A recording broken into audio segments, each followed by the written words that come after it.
From JBS Studios in Greater New York, this is the JBS News Update with Teisha Bader. I'm Teisha Bader with the JBS News Update for Tuesday, June the 18th, 2024. The IDF continues to battle terror group Hamas in Gaza. Today in Rafah, the IDF said the fighters are destroying terrorist infrastructure and eliminating dozens of armed terrorists in above and below ground encounters, while fighting precisely based on intelligence information. And yesterday, the IDF gave a summary of the ground operation in Rafah, saying that since the beginning of the fighting in the area, hundreds of terrorists have been eliminated, hundreds of underground shafts, and about 25 tunnel routes have been located.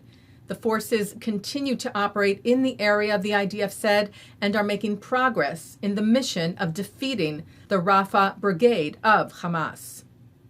And turning to Israel's border with Lebanon amid a number of red alert sirens today warning of rocket fire and drone infiltration, the IDF said the air defense fighters successfully intercepted 3 suspicious aerial targets that were crossing. There are no casualties. U.S. Vice President Kamala Harris led a White House event last night marking International Day for the Elimination of Sexual Violence in Conflict, where she addressed the horrific sexual violence committed by Hamas on October the 7th, as well as of hostages in captivity in Gaza and efforts to bring the hostages home. We cannot look away, and we will not be silent. My heart breaks for all these survivors and their families. Hamas needs to accept the deal that is on the table for a ceasefire, which would bring the hostages home and lead to a permanent end to hostilities.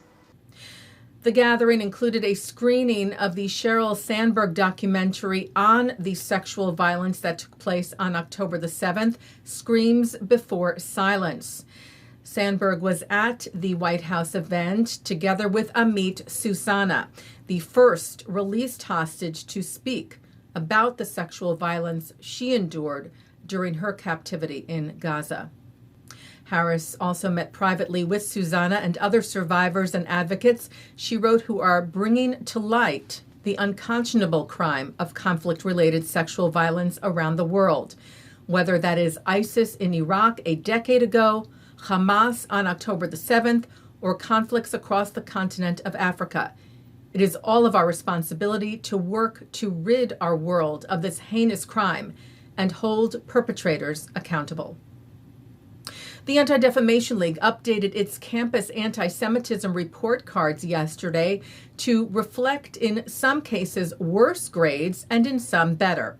CEO Jonathan Greenblatt said the past few weeks have been marked by an alarming surge in anti-Jewish hate connected to the encampments and other on-campus protests, putting student safety at risk and even prompting some schools to cancel graduation.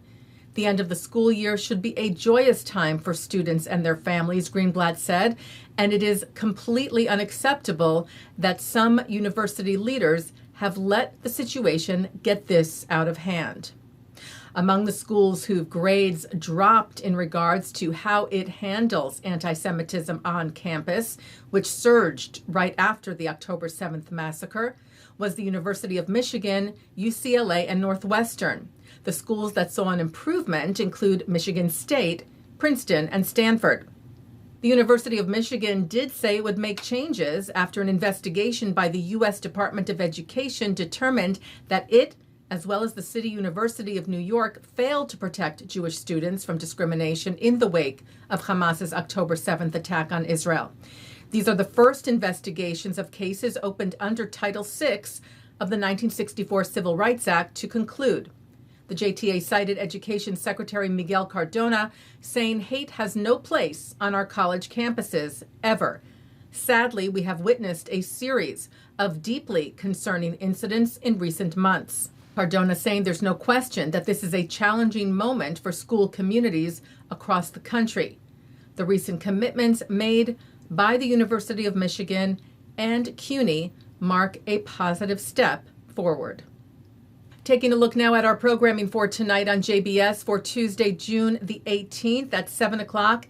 ISGAP leaders Charles Small and David Harris discuss fighting anti-Semitism with Mosab Hassan Yousef, also known as the Green Prince, the son of a Hamas co-founder who became a Shin Bet agent and Israel advocate.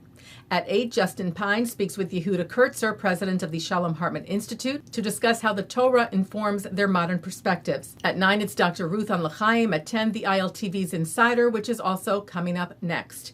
And at 10:30, a replay of this newscast. And that's the JBS News Update for Tuesday, June the 18th, 2024.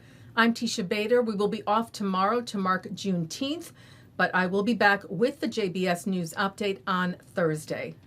Am Yisrael Chai.